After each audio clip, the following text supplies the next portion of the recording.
Okay, so I'm not sure what percentage of vendors and users we have here, but this is mostly going to be covering, I mean, you've all seen the pretty pictures of LaFemme already, and in my opinion, she's the best looking stock poser figure ever, full stop. But what you probably haven't seen in all the promo pictures and all the pretty stuff of LaFemme is how it works and what's different and why you want LaFemme. So the first thing I want to show you is you may have seen pictures of the control chips, and I want to kind of give you a little feel for how these work. So I have obviously got LaFemme loaded here, and I have the body selected, and there's a kind of control here that you've probably never seen before. Hide and show control handles. Now this is actually in the Pauline figure too that comes with Poser 11, but I know nobody uses that. So let's take a look at what this actually does. And when you first load LaFemme, it's going to come in with this set to 1. And let me actually change the display style here so you can see this a little bit better. There's little squares all over the figure, and these are the control chips. And these allow you to grab, they're actually body handles, but they are and they aren't body handles. And I'll explain a little bit more about that in a minute, about what it is and isn't about it that makes it a body handle, and why we call them control chips.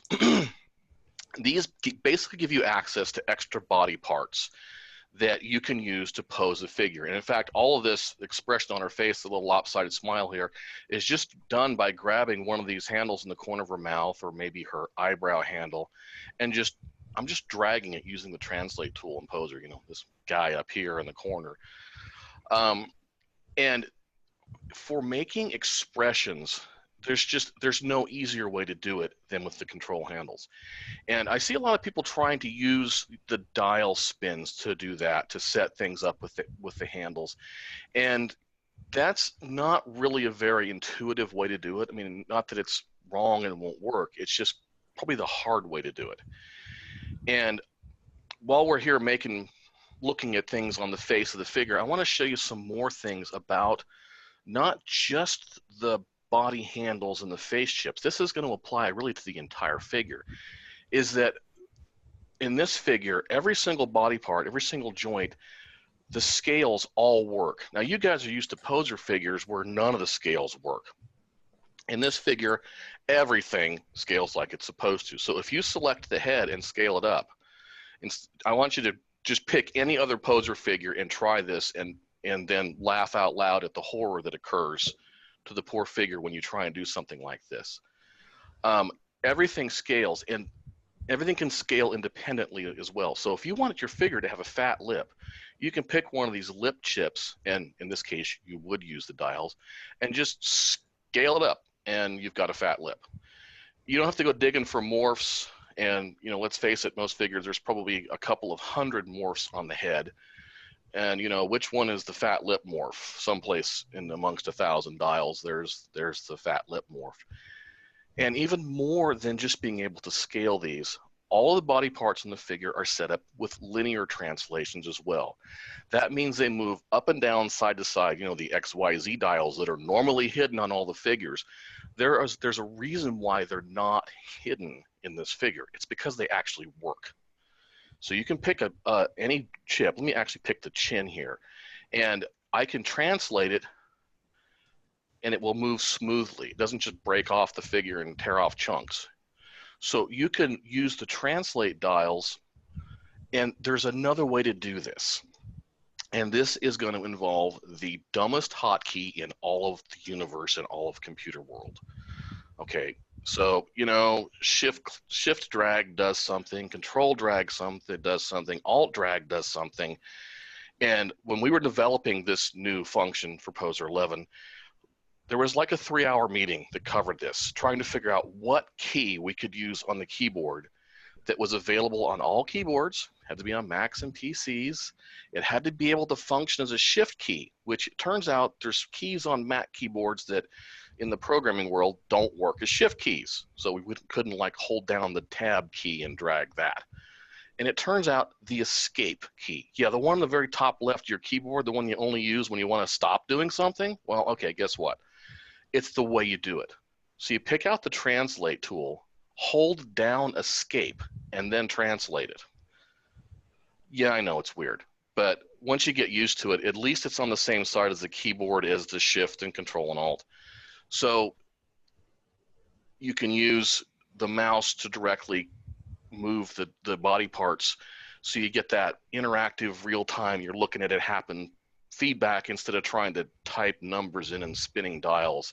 The whole point of the face control chips is to make it so that you don't have to spin dials to do what you need to do, that you're able to, you know, get that live feedback and do it more intuitively rather than trying to make art with a bar of soap. So that's kind of an introduction to the face chips and how they work. Now, there's some other stuff I want to show you about this figure, and it has some extra body parts that's going to help you get more realistic poses out of it. And let me load one of the poses I've got saved here so I can show you what I'm talking about. Give me a moment to dig it out and try and figure out why I've got this stupid extra pop-up on my screen that's from, I know what it's from, and it's annoying me. Let me load the pose here.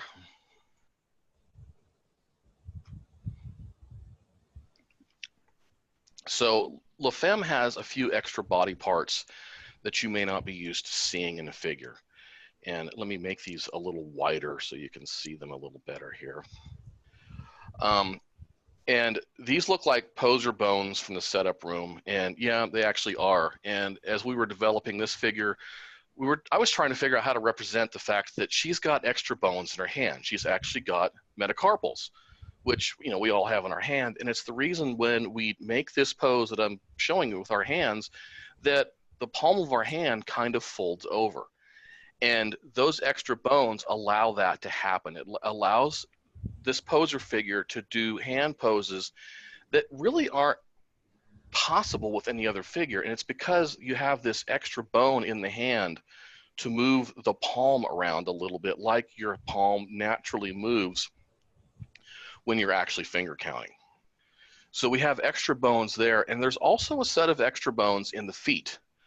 And this allows you to get a more natural high heel pose out of the figure. There's and it's, instead of having individual bones, this actually just has one metatarsal, which is the bones that are in the center of your feet. And this allows you to get a little more realistic. You get that arch in the bottom of the foot when there's a high heel pose. And of course, we all know that you can't have a poser figure that doesn't have high heels on it. It's just, it's necessary for that sword in the temple picture. Excuse me for a second while I get a drink.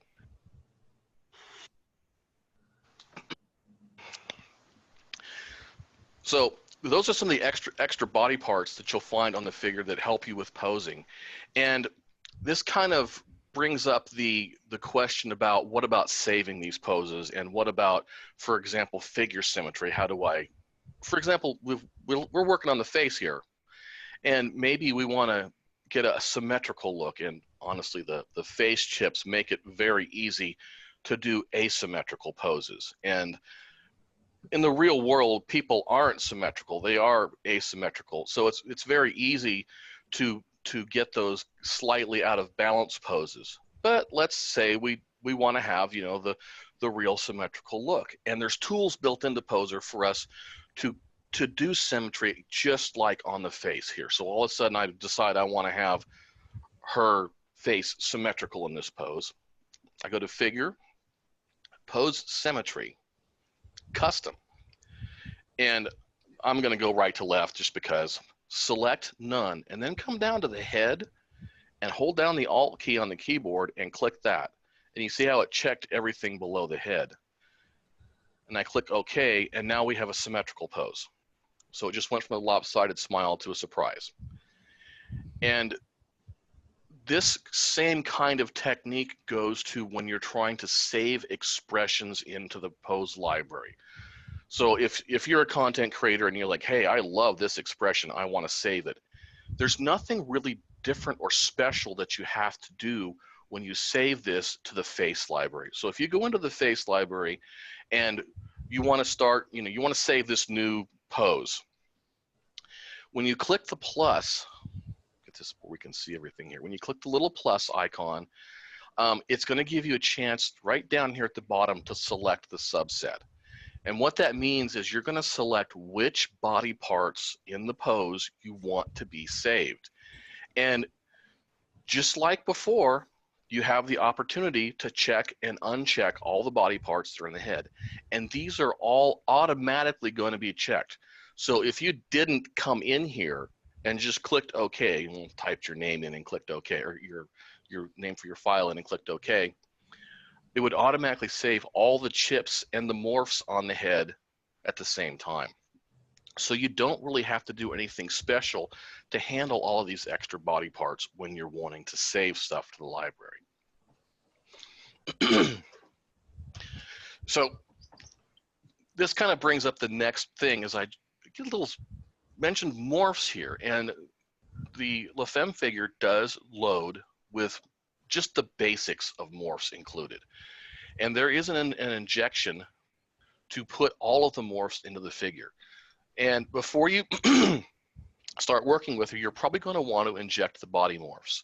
And if you always use the body morphs, you can go ahead and just resave this back to the library with the morphs already loaded.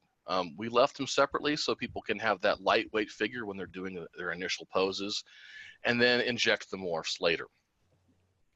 So the reason we kind of keep these separate too, there's another reason for it, and it's kind of it's not a hard rule, but it's kind of a philosophical thing, is the morphs are more intended to be used for the style of the character, for creating your character. The body handles, the control chips, are better for creating expressions and animation. It's not that you can't use them to create a shape for your figure. In fact, you can create some very interesting shapes when you start using the scaling and translations. You can create some pretty interesting characters doing that, and some pretty crazy looking characters doing that. But for the most part, you're going to want to use the morphs to create the shape, your character, and the control handles to perform that character. And that's kind of just like I said, it's just a guideline. You don't have to always do it that way, but it'll help you. And I should point out that, I showed you can use the translations on the face. That also includes all of the figure. You can translate and scale any part of the figure you want to. And this is going to give you, in my experience, it's been that with a joint that does a lot of work like these body parts can do, you can get a lot more out of them than you can just one or two morphs. You'd need a whole battery of morphs to be able to do what you can do with one of these, with a translate rig. You can do all this kind of weird, crazy stuff. If you want a figure with a super long torso, you can do that. You can translate it or you can scale it to get what you need out of it. So you have a lot more flexibility in the body of the figure, and just like the rest of the stuff, when you save it to the library, you don't have to really do anything special. It's going to save all of these settings as a pose. So you don't have to do anything particularly different with the figure.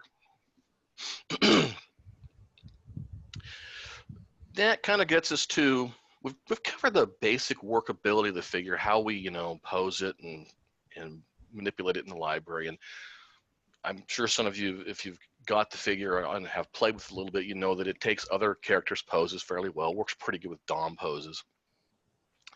And that kind of brings us to, and I've seen a lot of people getting stuck here, and it's the render settings in the figure and how to render it and how to work with the materials. So let's take a look in the material room and have a look at what her materials look like to begin with. And these are, for skin materials, they're really pretty simple. And there's a reason for that. It's because they're mostly physically based materials, and they don't have to be that complicated when you're using physical materials. But let's take this down even one notch to the most basic of the materials, what you call the simple PBR materials. And if I remember, Denise, correct me if I'm wrong, I think this is the one it loads with. These are really simple materials, but they have some really cool kind of hidden complexities in them that are there to make your life easy. I know people sometimes have trouble getting things to render the way they want to with the SuperFly render engine, the cycles, and it's a learning curve. And I have a feeling that we're going to end up doing tutorials covering using the cycles render engine to its best utilization. And for that reason, these materials, all the materials that come with LaFemme, are hybrid materials. That means that if you look kind of closely here, you see this says poser surface and this says physical surface. These materials contain both the poser FireFly render engine and the cycles SuperFly render engine material settings all in one material. This little check mark right here tells the render engine which root node to use when it's rendering. These will automatically switch. So if I go to render this and pick FireFly and hit render, it is automatically going to use the poser surface node because that's checked for FireFly. If I check the other one, if I check the physical surface node, it is, or if I check SuperFly, it's automatically going to use the physical surface node. That's just all there is to it. You don't have to do anything else to make it happen. You just pick the one you want and punch render. Now, I'd like to sit down and go through render settings with you guys, but that's like an all-day topic covering the render settings. There are some presets that are in Poser that might get you started well enough. Let's see if I can get this to cancel here. When you're doing the cycles render engine SuperFly, let's see if I can shorten this up to less than 10,000 words. I hear a lot of people say not to use branch path tracing when you're using a GPU render. And the GPU renders are usually faster. The limitation is that GPUs have, because the memory is generally less than that of the system, and the way they're wired inside, they can't like swap memory in and out to the hard drive if they have to. It's all got to fit in the GPU. So when you use branch path tracing, this is the thing that catches most people, is if you say, for example, take the diffuse samples and switch it from 5 to 6, you didn't just increase it by 1, you actually squared it, because all of this stuff is squaring. Diffuse samples set to 5 is actually a 5 by 5 grid. It's 25 samples. 25, that pixel's going to get hit 25 times during the render process. If you change that to 6, now it's going to be 36. If you change it to 7, you got 42 samples on that picture, on that pixel, just by going up 2 numbers. So when you increase the values in these, you have to be really careful, because what will happen if you use branch path on the GPU, if it gets to have more rays going all at once than it's got GPU cores, it'll crash the GPU. Or it will get stuck and the operating system will think that the GPU crashed and reset it. So you have to be careful about the number of total threads you get going in here, that you don't exceed the capacity of your GPU. That said, the branch path tracing allows you to focus your energy, your GPU's horsepower, where you really want it. And for example, if you're using the subsurface skin on this figure, you're going to want more than one subsurface sample. And there are some presets in here that will help you get at least in the ballpark. And I'm going to say start with the medium quality subsurface preset. That's going to get you close. Other things to pay attention to when you're using a physical render engine like SuperFly: point lights and infinite lights don't exist in the real world, and it doesn't like them. You'll get hot spots in your render. So use area lights whenever possible. They make softer highlights, and you don't get those little sparkly hot spots in your render that can be really annoying. And another thing, if you're getting those sparkly hot spots and you've already used area lights, turn these 2 clamping values down to maybe 3, 2, because what these do is they limit how much energy a particular ray sample can add to a pixel. So if the ray comes out of the camera, bounces off the figure, and hits right in the middle of a light, it can make that pixel 10 times brighter if it's set to 10 on the clamp samples. If it's only set to 2 or 3, it can only make that pixel 2 or 3 times as bright as it is. So it limits how much input one ray can have on a pixel. So if it hits a light, it doesn't make that really bright, sparkly hotspot. I hope this will help you guys get over the hurdle of getting into using the SuperFly render engine, because you can get much, much better results, especially using the subsurface skin material that comes with LaFemme. It's an amazing material setup. What it does is great. Now, I have a couple pre-sent in questions here, and if you guys have any questions, type them in the chat box so Jen can forward them to me. I want to answer as many of these questions that were mailed in ahead of time as I can. The first one, how do I get conforming clothing, especially converted from other figures, to not shrink wrap around the breasts and buttocks? Now, I'm assuming that this question is referring to the fitting room. And we could do a whole tutorial on the fitting room just all by itself. And in fact, we could probably do several. In the fitting room, there is actually a setting, and I don't have a sim set up right here, but if you look, it says method, and there's a weight map brush for the method of tighten. And that's the shrink wrap thing that's happening. You can actually paint a weight map on the figure that prevents areas from tightening. So basically you'll paint out the places that you don't want to shrink wrap so tight during the fitting process. Like I said, we could go for hours and hours on that particular topic. Let's see, I have another one here. Is there a way to do a simulation with conforming clothing's base object as a dynamic and then export that as a usable FBM back to the conforming item? They asked for step-by-step, but that's, like I said, that would be a whole other tutorial too. The answer is yes, you can. I call this using the cloth room to cheat. So if you have like a dress that has an object that can survive the cloth room, in other words, there's no loose parts that are going to fall off during the simulation, you can let the cloth room simulate it and then export it with the use groups setting. So when you go into the export wavefront, you make sure that you have the include existing groups in polygon groups, that option right there.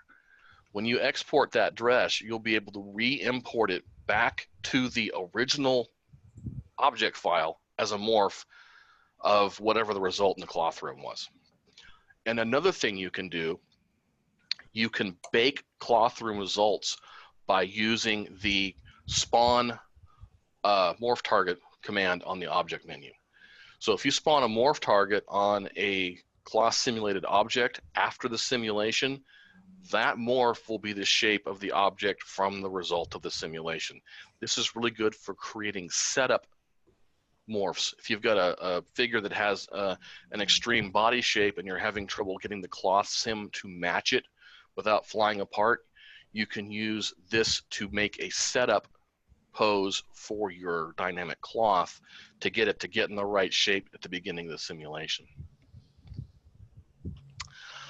Somebody just said, how do you save that out? The morph? Yes. Just save the object back to the library and the morph will be saved with the new object. Okay. So when you save the prop back to the library, that morph will be included with the save. Okay. Somebody else had a question, says, does the cycle rendering engine not use ambient occlusion? Actually, the cycle rendering engine always uses ambient occlusion. A physical render engine is always going to inherently, by its nature, the way it does things, the way light really behaves, the ambient occlusion is just kind of always there. It's kind of a default gimme with our physical render engine. It just happens.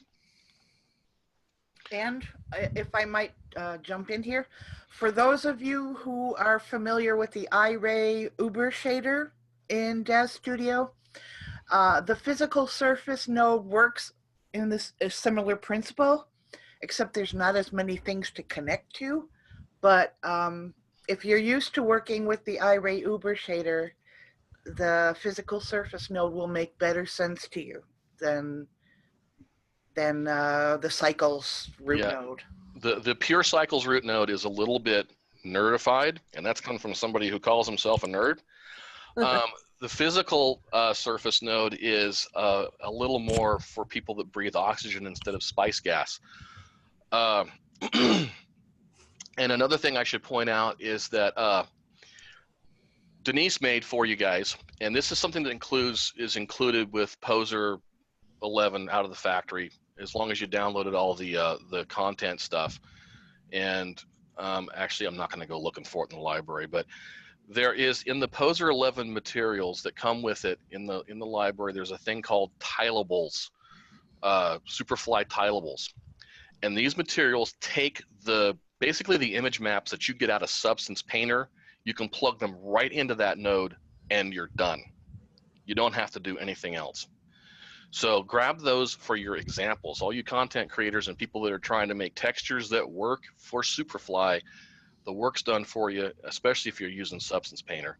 You just plug those nodes in or those image maps in, and you're done.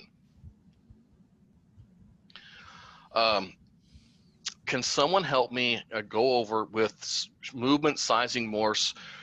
I think what we're talking about here is how this differs.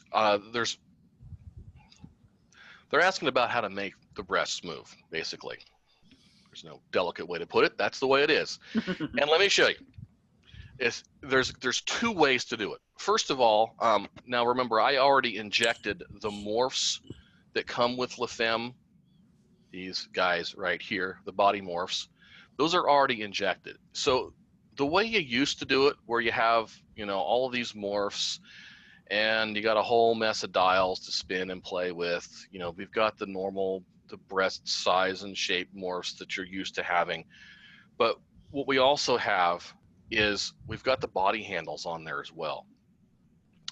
So let me show the handles. And as you remember, we can move them up, down, left, right. These are just rotations, basically. We can scale them. We can use the translates on them. And with all of that, you can create, I know what they're after is this shape. You can create that without even touching the morphs. And when you blend the ability to scale and rotate and translate those extra body parts with what you have in the morphs department, there's not much you can't do already out of the box. And when I'm sure that there's going to be add-on packs that include even more morphs, so the flexibility is going to become practically unlimited there. And just like the face, you can mirror this from one side to the other using the custom pose symmetry. Works the same way. You just pick only the breast. Somebody was asking about the fingers looking too skinny. She does have very prominent knuckles, and we went back and forth on how we wanted her hands to look. And what it boils down to is there is several morphs included that can fix that. So there's a hands smooth morph once you've injected the morphs. And this is probably going to be the one that you guys want that smooth off the knuckles a little bit. There's also morphs to adjust the length of the fingers, the finger thickness in general. So whatever shape you want to get out of the hands, you'll be able to do it with the morphs that are available to you in the included body morphs. Another question was, are there any tooth morphs? And actually, there aren't right now, but that's already kind of, we're thinking we're going to do that. And one of the cool things about this figure that I want to Denise and I were messing with this I think it was yesterday, is that with this figure, because of all of the available controls that you have with the body parts in here. And by the way, I'm holding down the escape key while I'm translating these. If you want to get inside of her mouth to work on the morphs or on her teeth, that really isn't very hard. You can just like we've all had this experience in the dental office right here. They did this to our mouth so they could work on that molar back there in the back. So if you want to put your poser figure through that awful experience, you can do it also. So yeah, that's available to you guys if you want it. And you know, with being able to get in there like that, you could probably actually create a lot of morphs that with just using the morph brush and poser to create cool tooth morphs. And she didn't even drool. She didn't have any drool running out of her mouth. I guess we'll have to model drool for her next, right? Yeah. Do we have any other questions pop up in the chat box? No, sir. It looks like everybody's quiet. Would anybody like to ask anything? Okay, come on, you guys. This is my planned content. I'm like 1 minute over time for my planned content, so you guys have to have questions to ask at this point. You're up. Does the hide brows morph do anything? Yeah, it does. She has floating eyebrows. Whoops. And for those of you who are wondering why and how I can move the figure without touching the mouse or the little camera ball over here, I use a doodad called a space mouse that basically lets your left hand do something besides pick your nose when you're working with 3 models. So as you can see in the geometry view here, there's a transparent set of brows that float over top of the forehead, and the hide brows just crams those inside of the head so they don't show. It's mostly for situations where you're doing comic type stuff, and in the comic mode the brows get in the way because they're these big black ugly things and you don't want to be able to see them. And I have to find the morph so I can actually spin it. Might be in the face morphs. Yeah. Which you didn't inject yet, so. Let me see if I can find it. I know the morph you're talking about. I just don't know where it is. Okay, face morphs. Inject all. And then head. Oh, select the head. Those show up in the head. See, I knew there was a reason why I wanted you here to help me, Dean. Yeah. Brow, forehead. There we go. Eyebrows. Blink. Now they go away. So that's why the hide brows is there. So actually, there's another reason for texturers if they want to put the eyebrows lower or higher on the head because their photo reference puts them in a different place.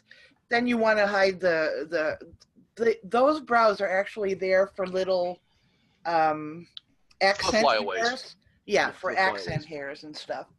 But. And while we're here closely looking at the eyeballs, I want to show you guys something because this is one of those things that you may not notice unless someone actually like points it out to you. Let me get in a view here where we can actually see what's going on. So, you know, this part is obvious that you can, you know, grab the eyelid and open and close it with the handle. But what may not be obvious is that the eyelashes on this are actually rigged. So if I spin the scale dial, I can actually make the lashes a lot longer. And I can use the translate dials to move them around like this. So if I want to make the lashes look like Dawn's lashes do, yep, I can. And you don't have the problem of them getting in the way because they're gigantic like Dawn's do. That's just a morph, or not, it's not a morph, it's just the way they're rigged. So they don't have to be in the way when you're, you know, working with them on a day-to-day basis, but you can make them that big if you need to. Like if you want to do the exotic figure with the exotic character with the gigantic lashes, you can. And the lower lashes are set up the same way with the scale and translate dials to allow you to do pretty much anything you want to with them. And, you know, I can't emphasize this enough is to get in here and play with this stuff because there are morphs in practically every character to adjust, for example, nose placement. So if I want to pick the nose and I can use either the dials or hold down the escape key and move things around, I can do all those nose placements just with the rigging that's available in the figure.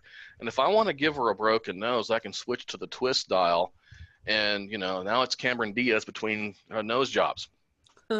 So you have that in your bag of tricks now. You're in your toolbox that you can use these extra body parts to do all of this extra stuff. And I almost skipped over something that was really important. I promised you guys I was going to tell you about this, is why they're called chips and not body handles.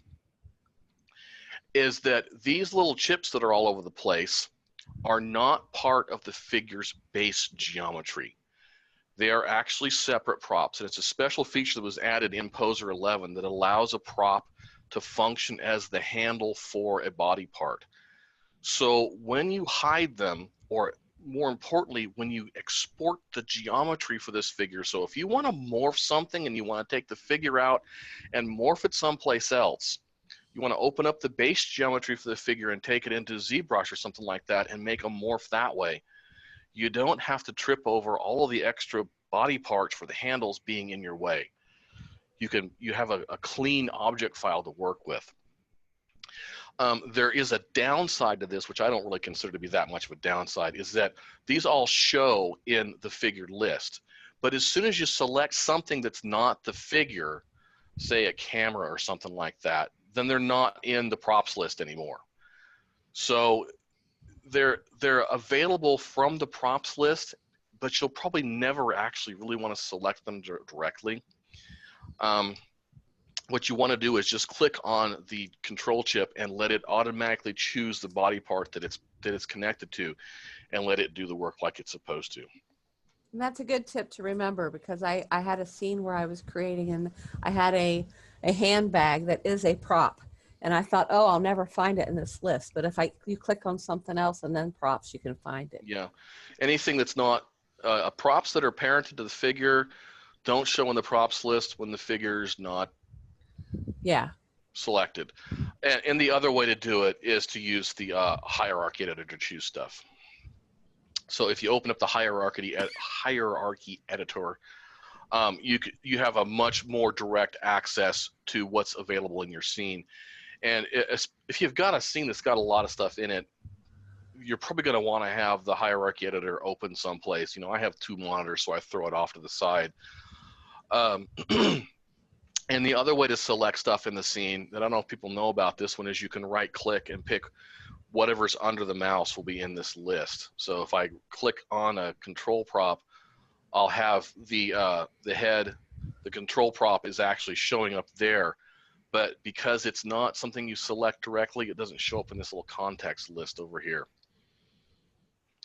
So there's a lot of other ways to select things besides picking them off the props menu. Mm-hmm. Anybody got more questions? Well, everybody wants to know if she's going to have a boyfriend anytime soon. Well, if enough people have interest in her, that might happen. There was one that I had noticed when you were posing the face, and you like roll the eyes up or something, the bottom lids, you have to manually adjust those. I thought maybe people might be interested. Oh, well, that's actually a good point. Get to the head, get this out of the way. Now, if you pose the eyes using just the rotation controls and don't pick the eyelid, you'll notice that the eyelids don't move. And you would normally want to come in here and move the eyelid to match. Now, you don't have to do that, because if you go into the head of the figure in the dials, and here I've been pimping not using the dials. Sometimes you do want to, because she has some special dials in her head that move the eyes and eyelids together, so you get a much more natural motion of the eye and the eyelid together. And this is going to come in really handy for the people that do animation, because this kind of stuff, this secondary animation is the time-consuming and annoying stuff that really brings your figure to life, and you don't have to do it because it's all being done for you with the dependencies in the figure. If I create a morph in ZBrush, how do I realign the handles to work with the new morph? Easy. First, you don't have to, unless the morph is actually moving the figure a lot. Now, if you're doing something like creating a child-size figure or a Hulk-size figure where the actual size of the figure is going to change significantly, you don't need to do anything. If you're moving things like, if I'm going to do some terrible things to this figure now. If you're doing something where the shape of the figure changes a lot, and the center of rotation for, like, if I morphed it out like this, the center of rotation for the arm is going to be in the wrong spot now. The joint center should be out here instead of over here. There's actually a function built into Poser that makes that happen. And as usual, I'm having my senior moment here. I can't find it on the stupid menu. Match centers to morphs. And what that does is it matches the center of rotation for the body parts to the center. I'm trying to explain this in less than a million words. It realigns the center for the figure, for that body part, to the center of the geometry's new location. And it doesn't always work perfectly. To me, it's amazing how well it works most of the time. The places that it kind of fails is where you have a lot of really close together body parts, like inside the head and stuff like that, that the match centers to morph doesn't do what you would want it to do. It might not move the centers the direction you're expecting them to, or it might not get it quite right. Like the eyes don't quite match if you scale the head up a lot. I don't imagine you guys are going to do that, but it's possible. It's in the parameters palette. What you do is there's a right arrow beside each morph dial. Yeah. Click Sorry. that. Thanks, Dee, for getting my senior moment over. Yeah, yeah.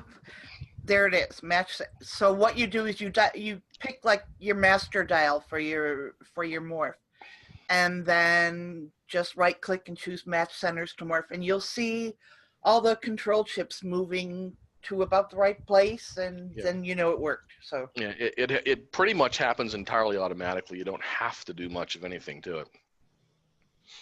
Another question, is there a way for me to export her into ZBrush without the lashes, as they will be in the way of extreme eye size shape modding and a pain to shape exactly to what I did to the morphs, to the eyes, sorry. Before I answer this question, I'm going to do something terrible to this figure again.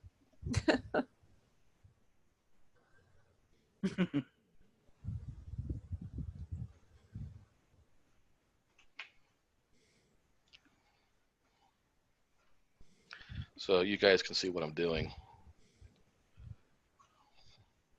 So that new movie, what's it?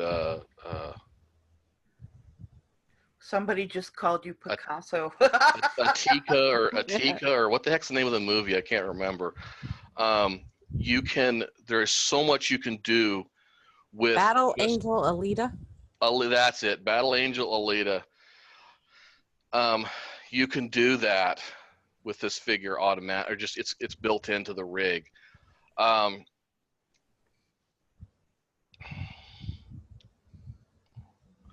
Get it proportioned right here. So basically with the scaling and translating them back a little bit, because when you scale them up, they kind of pooch out too far. You can do a lot with what's built into the rig already. And I'm not saying that you don't need to do morphs that way, but if you're doing a morph that's going to change the size of the eyes that much, you're going to have to move the eyelashes anyway. They're going to have to be included in the morph. Otherwise, you're just going to tear them off the eyelid as soon as you start moving the eyelid. So they're going to need to be in there. Is there a way to convert existing textures for use on LaFemme? Yeah, open up Paint Shop and start working. No, not offhand. Her UV map, I don't want to open up UV layout right now, but her UV map is tiled, which seems to make the things that do automatic texture conversions pitch a fit. So not right now. And even if it did, because of the difference in resolution, I mean, you know, she's using 4K textures and all that stuff, you'd probably end up with mud anyway. DK Goose says, I need to relearn Poser more. She looks great. That's the idea. That's the whole point of this figure, is that we're finally going to take advantage of all the features that, you know, we've been holding back for a long time, trying to make things so that they're backwards compatible. And I've seen people, bragging how they got this to work in, Poser 3 and stuff like that, and how they got it to work in Daz Studio, and they got it to work in their pencil sharpener and their toaster and all those other things. But they're missing out on the features that make this figure special, because the things that make it do the amazing stuff that it does don't work in anything else. The linear translations on the body parts are only available in Poser 11. The control chips are only available in Poser 11. The cycles materials are only available in Poser 11.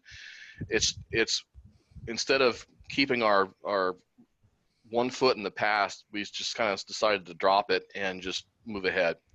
And this is how we move ahead: is we have to cut the tail off and leave the past behind, or we're never going to get to move forward. Next question would be, what is the recommended method then for creating new textures for her? Substance Painter works great.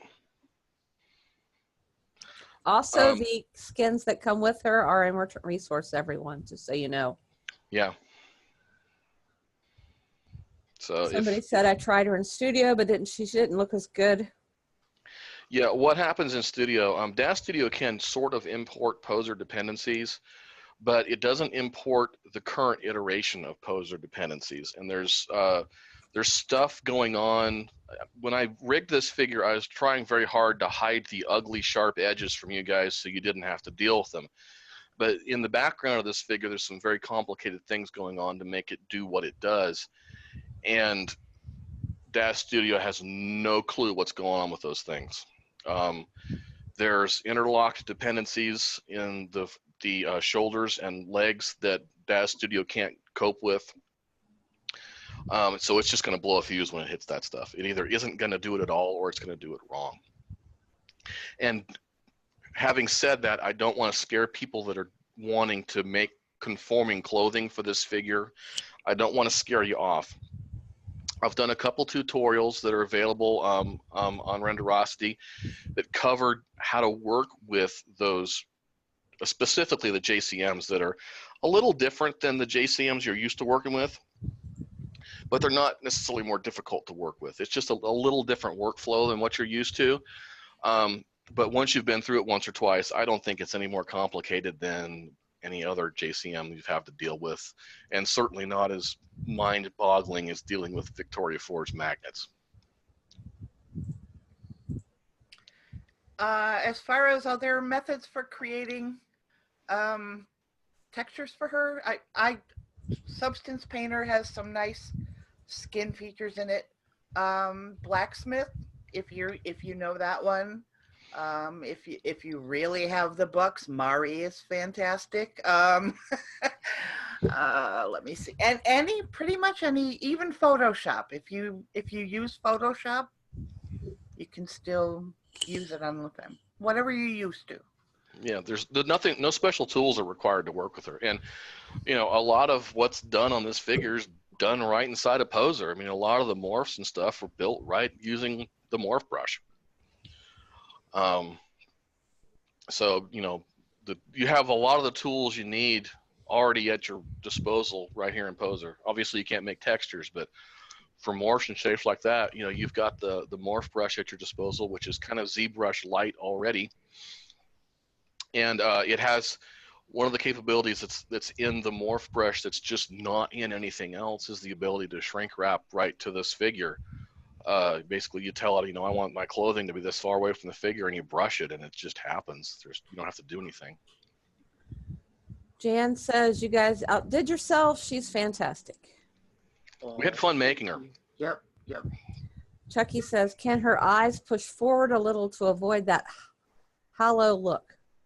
Oh yeah, and I have limits set on this right now, so I'm kind of making sure I don't go too far, but you can as far as you want, and I've got this scaled up huge. This is like the limit of the scale. I think 150 is the max, and you get like this little sharp spot here because I'm really pushing the figure way beyond where it should have been, and I can mess with this to the point where I'm like going, this is going to have a morph, and this is when I mentioned the morph brush. This is where what you do is you basically take this and make it a pose, and set the default state of the figure. You know, memorize the figure to that particular pose. You know, this is when you're creating a character for whatever you're trying to, whatever comic you're making or whatever. And then follow up on this by making a custom morph with the morph brush to smooth off in this. And this little finger thing is what makes the morph brush. And you just make a new custom morph. And ironically, if I did this like I have it set up right now, I would also be creating an HD morph. I don't want to get into that kind of detail right now. But you could take and smooth this little area off using the morph brush, and then you'd have your big-eyed character without having to do a lot of extra work. If you need morphs that are already pre-made, there are a whole series of eye position morphs in the included face morphs. Yeah, they move them up and down and in and out and back and forth. Yeah. And zap this figure back to its default shape here. And the reason we have both the ability to move with the body parts, with the rigging, and morphs to do the same thing is for the character creators that like making stuff with dial spins. It's difficult to bake the control chip body handle stuff into a morph. It's not impossible, it's just a longer workflow than it is to just bake a dial spin morph. So if you want to do dial spins to create eye emotions and stuff like that, all that stuff is available.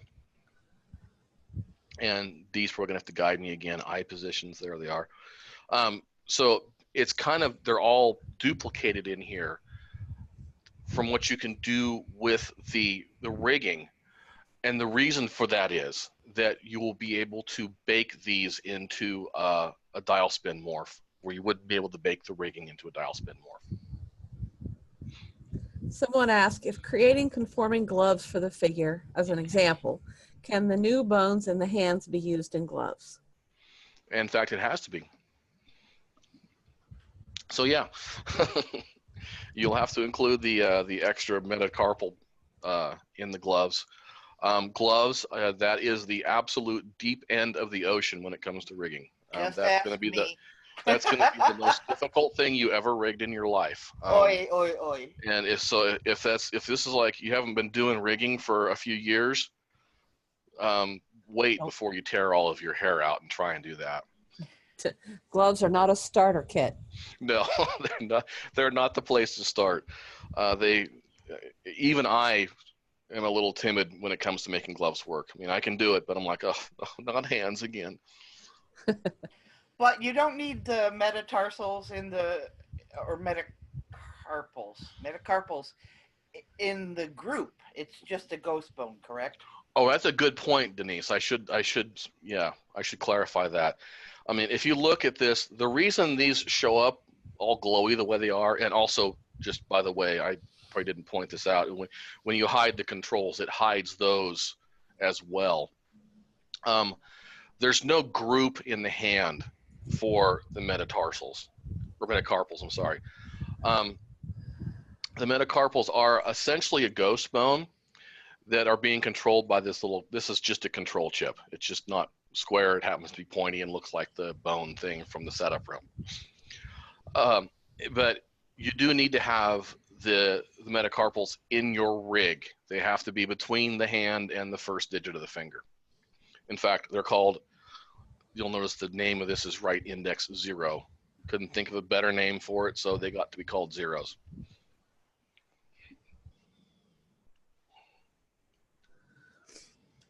No one else seems to have any questions. Anybody else before we wrap it up?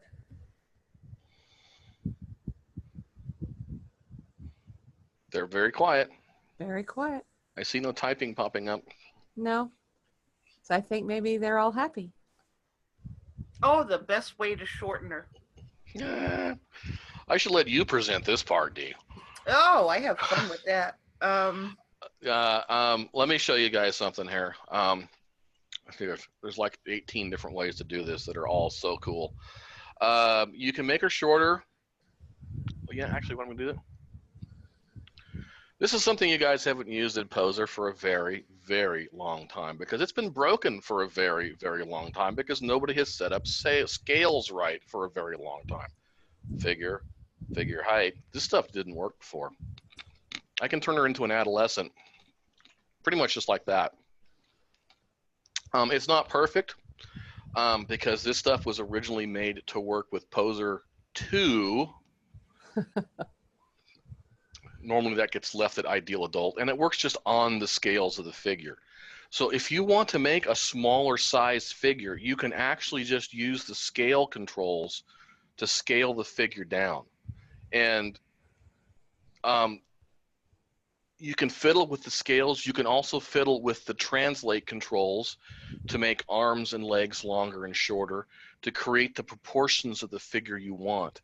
I know Denise is working on a dwarf morph right now to make a smaller figure.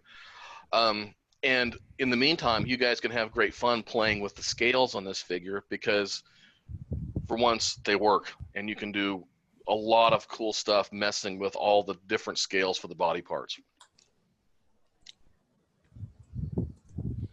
Someone says Dee also has a shorter morphs on her kit. Yes. Yeah, there's shorters, and there's a teen, which is a shorter one. Can't remember if the fairy is shorter. It might be. Oh, thank you. It says, can they save those out for a product? Yes. The body morphs, Yeah. body morph. Yes, that's a merchant resource.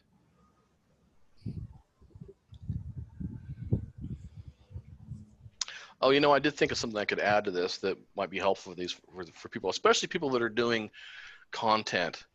And this is covered in one of the tutorials. If you get into the JCMs department right here, and you'll notice there's a master switch here that says JCMs on and off. And why on earth would I ever want to turn them off, you may wonder.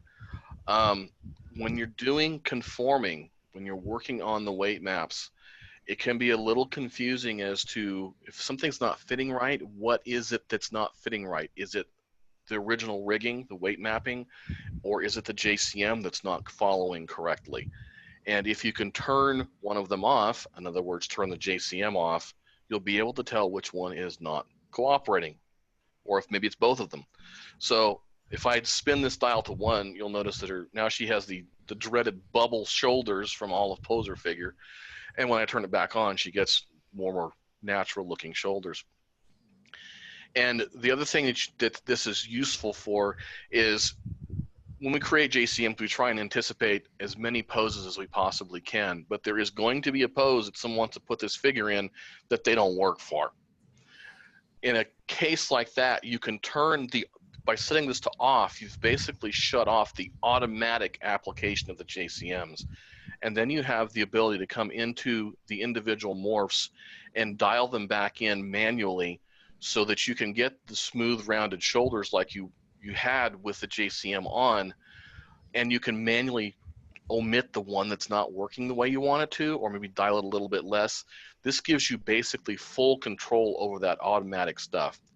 How often you're going to use that, I don't know, but I wanted to have it in there for you guys, especially the ability to shut them off wholesale for the clothing developers.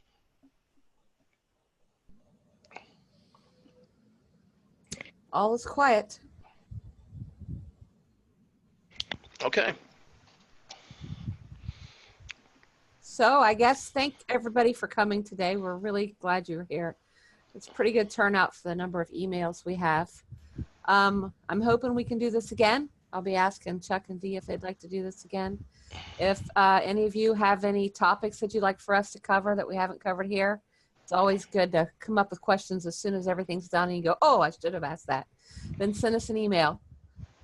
And otherwise, I think we just hope you have fun with the figure and really enjoy her. Dee, Charles, I want you guys to have fun playing with the figure. Yep. It does a lot of stuff that you couldn't do before, and that's kind of why we did this webinar, is to kind of introduce you guys to the things that may be a little different about this figure from what you're used to. So have fun playing with LaFemme and Poser 11. Yep. Thank you for coming, everyone. We It's good to see you. Thank you, everybody.